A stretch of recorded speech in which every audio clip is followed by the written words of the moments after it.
안녕하세요. 소아청소년과 전문의 하정훈입니다. 지금 전 세계가 우한 폐렴 때문에 초긴장 상태입니다. 새로운 바이러스가 돌 때마다 전 세계의 방역 당국이 긴장하는 이유는 이 새로운 바이러스에 대한 질병이 어떤 방식으로 진행될지 정확하게 모르기 때문입니다. 우리 몸이 경험하지 못한 미지의 바이러스는 간혹 한 번씩 등장할 때마다 확산을 막는 데 정말 신경을 써야 합니다. 이번에는 우한 폐렴, 정확하게 말하면 2019 신종 코로나 바이러스 감염에 대해서 많은 사람들이 경악해하고 우리나라의 감염 전문가들이 논쟁을 하고 있는 잠복기 감염에 대해서 말씀을 드리려고 합니다. 이 설명은 실제로 환자를 보는 의사의 입장과 아이를 키우는 부모의 입장에서 말씀을 드리는 겁니다. 그렇기 때문에 방역 당국의 입장이나 학문적으로 질병에 접근하는 분들과의 견해는 좀 다를 수가 있습니다. 그분들의 견해와 틀린 것이 아니고 같은 것을 약간씩 다른 방향으로 보고 있다는 점을 미리 말씀드립니다. 우한 폐렴의 확산을 지켜보는 불안한 마음에 지금 잠복기에 전염을 일으킨다 아니다 말이 많습니다. 기존의 코로나 바이러스 감염은 당연히 증상이 나타난 후에 감염을 일으킵니다. 같은 코로나 바이러스 계통인 사스도 메르스도 증상이 나타난 후 전염이 생기므로 증상이 나타난 후에 격리를 했습니다. 하지만 중국의 국가기관 검역 책임자가 1월 26일 잠복기에 전염이 된다는 것을 밝혔습니다. 이게 사실이라면 이건 정말 무서운 이야기입니다. 이건 가짜뉴스 아니고 사실입니다. 그럼 저 말이 100% 사실일까요? 그것은 현재 아무도 확인하지 못하고 있습니다. WHO에서도 이 사실을 알고 있는데 정확한 내용은 좀 더 조사가 필요하다고 언급했습니다. 이것을 WHO가 아니라고 말했다고 이야기하시는 사람도 있는데 그건 아닙니다. 자료가 부족하기 때문에 WHO로서는 현재로서는 단정할 수 없다고 이야기한 겁니다. 그건 우리나라도 마찬가지고요. 현재로서는 우한 폐렴의 전염에 관한 한 이것을 실제로 그리고 제대로 경험한 의사는 중국의 의사들밖에 없습니다. 다른 나라에서는 환자는 봤지만 2차 감염은 제대로 경험한 적이 없습니다. 중국은 현재 초기 대응이 실패한 것으로 보입니다. 그 실패한 경험으로 알게 된 내용인지 아니면 실패에 대한 변명으로 잠복기 감염을 이야기하는 것인지 현재로서는 아무도 모릅니다. 이런 경우 기존의 코로나 바이러스에 대한 지식과 다르니 학자들은 저 내용에 대한 근거를 요구하는 것이고요. 이 사실에 의문을 가지는 것 역시 당연합니다. 하지만 환자를 보는 의사의 입장과 아이를 키우는 부모의 입장에서는 당연히 안전한 쪽을 택하는 것이 맞을 겁니다. 만일 정말 잠복기 감염이 생긴다면 미리 대비하지 않고 있다면 중국의 실패를 똑같이 재현할 수밖에 없을 겁니다. 잠복기 감염이 안 생긴다면 그건 천만다행인 거고요. 잘못된 경고이거니 하고 무시하기에는 좀 불안하죠. 무시했다가 중국의 경고가 맞는 경우는 대재앙이 생길 수 있는 사안인데 그걸 그렇게 쉽게 무시하기는 힘들 겁니다. 그래서 저는 당연히 중국 검역당국의 의견에 따라서 우리 주변에 무증상 전염시키는 환자가 있을 가능성을 생각해서 마스크를 꼭 사용하는 등의 개인 위생을 좀 더 강화하라는 겁니다.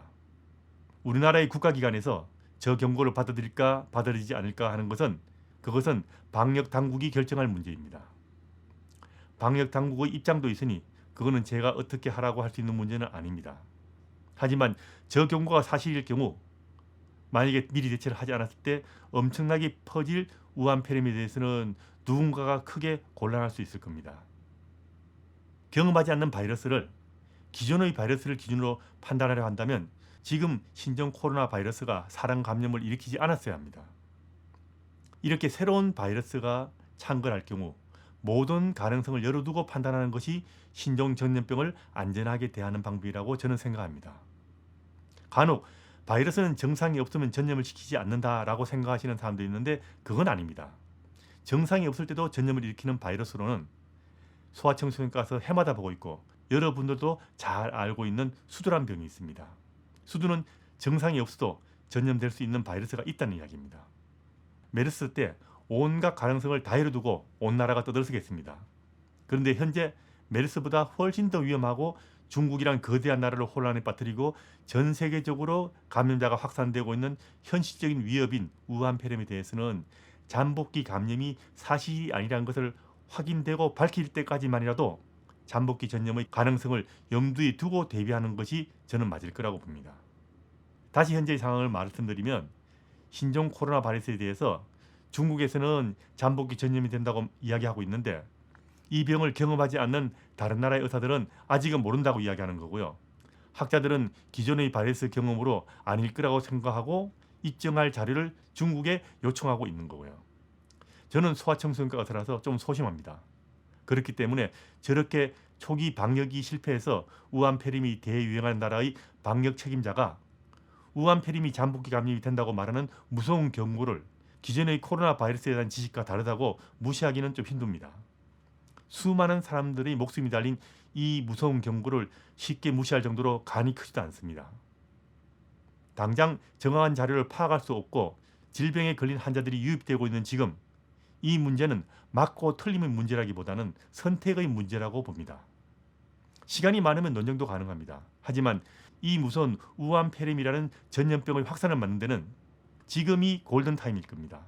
하루가 무섭다는 이야기입니다. 잠복기 전염이 된다고 선택했을 때 이게 사실이 아니라면 국민으로서는 좀 헛소고한 것뿐이지만 잠복기 전염이 안 된다고 선택했을 때 만일 잠복기 전염이 되는 경우 수많은 사람들이 목숨을 잃을 수도 있다는 이야기입니다. 물론 방역 당국으로서는 엄청난 비용과 시간과 노력이 필요한 선택이 될 것이기 때문에 거기에 맞는 결정을 할 것입니다. 그리고 방역 당국의 선택을 당사자가 아닌 제가 어떻게 할 수는 없습니다. 전염병 방역에 시간이 촉박한 지금 사공을 여러 명 만들 수는 없습니다. 무조건 방역 당국의 지시를 따르면 됩니다. 다만 일반 국민들은 거기에 덧붙여서 잠복기 감염이 사실일 수도 있다는 생각을 추가로 가지시고 좀 더 조심하라는 이야기입니다. 쉽게 말해서 좀 더 좋은 보험을 추가로 둔다는 생각으로 조금만 더 적극적으로 마스크를 사용하시고 손 씻기를 좀 더 열심히 하시고 필요 없는 경우 외출을 자제하라고 부탁을 드리는 겁니다. 몇 년 후 2019 신종 코로나 바이러스의 특징이 다른 코로나 바이러스와는 달리 잠복기에 전염을 일으킨다고 교과서에 실리지 않을 것이라고는 지금 그 누구도 장담하지 못할 겁니다. 거기에 덧붙여서 중국의 경고를 무시한 아시아의 한 나라에서 중국이 경고를 했음에도 중국과 똑같이 초기 대응에 실패해서 우한폐렴이 대유행을 했다는 방역 실패의 사례로 후대의 교훈이 될지 그건 역시 지금은 아무도 장담 못하는 겁니다. 아이들과 국민의 안전에 관한 한 목숨을 걸고 모험을 할 수는 없다는 게 저희 생각입니다. 여러분도 어느 쪽이든 선택을 하셔야 할 겁니다. 저는 현재로서는 추가의 자료가 나오기 전까지는 우한폐렴이 잠복기에 전염을 일으켰다는 쪽으로 선택을 하고 있는 겁니다.